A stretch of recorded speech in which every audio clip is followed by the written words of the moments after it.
కడుపు నిండిన వాడికి ఆకలిపై రాసిన కవిత అతిశయోక్తిలా అనిపిస్తుంది. తల్లిదండ్రుల్ని పెద్ద పెద్ద హాస్పిటల్స్కి, పిల్లల్ని పెద్ద పెద్ద ప్రైవేట్ స్కూల్స్కి పంపగలిగేవాడికి నిరుద్యోగులపై రాసిన కవిత పనికి మాలిన చవటల మీద రాసిన కవితలా అనిపిస్తుంది. కట్నం ఇచ్చుకోగలిగిన వాళ్ళకి కట్నం ఇవ్వలేక జరిగిన దారుణాల మీద రాసిన కవిత అనవసరం అనిపిస్తుంది. మన వరకు వస్తే కానీ ఏది పెద్ద ఇంపార్టెంట్గా అనిపించదు.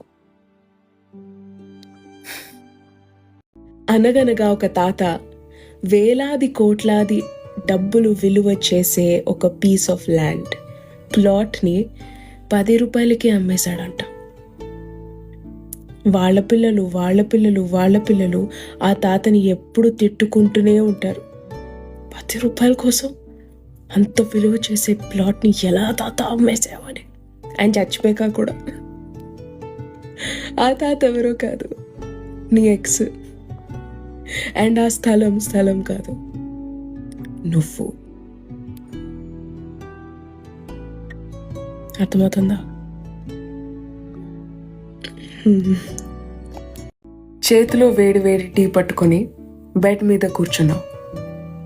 తాగుతూ ఉంటే బై మిస్టేక్ చేతి నుంచి స్లిప్ అయ్యి బెడ్ మీద పడిపోయింది. వెంటనే ఏం చేస్తావు?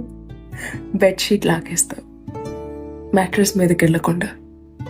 ఎందుకంటే బెడ్షీట్ అంటే వెంటనే ఉతికేస్తే వెళ్ళిపోతుంది, కానీ మ్యాట్రెస్ తొందరగా పోదు.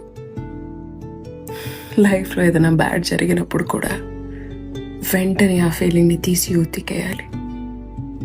ఎక్కువసేపు ఉంచుకుంటే నీ సోల్లోకి వెళ్ళిపోతుంది. నెక్స్ట్ జన్మ వరకు అది బయటకు రాదు. ఎప్పటికప్పుడు ఉతికారేసాయి, కొంచెం టీ పడినా సరేనా? నేను ఎక్కువగా ఎవరితోని మాట్లాడను కదా, అందుకే నన్ను ఎవరూ న్యూ ఇయర్ పార్టీకి పిలవలేదు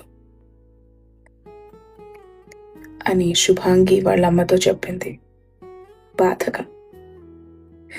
శుభాంగి వాళ్ళమ్మ ఒక రాయి చూపించి చెప్పింది, కొంతమంది ఇదే రాయిని చూసి దీనికి పువ్వుకున్న సున్నితత్వమే లేదు అని మాట్లాడుకుంటారు. కొంతమంది దీనికి పువ్వుకున్నంత సున్నితత్వం ఉండదు, ఇది చాలా స్ట్రాంగ్ అని కూడా మాట్లాడుకుంటారు. నీ ఈ క్యారెక్టర్ ఏదైతే ఉందో అది రాయి లాంటిది. పొగిడినా తిట్టినా నీకేం ఫరక్ పడకూడదు. అండ్ తను చెప్పింది కూడా నిజమే. నువ్వు ఎవరితో పెద్దగా మాట్లాడవు, కలవవు, వెళ్ళేం చేస్తావు? వాళ్ళు నిజంగా పిలుచున్నా నువ్వు వెళ్ళేదానివి కాదు. అట్లీస్ట్ నువ్వు ఇలాంటి దానివి అని నీకొక క్యారెక్టర్ అయినా ఉంది. Be grateful, be thankful that నీ యాక్చువల్ క్యారెక్టర్ అందరికీ తెలుస్తుంది అని చెప్పింది. చిన్న కథ నచ్చిందా?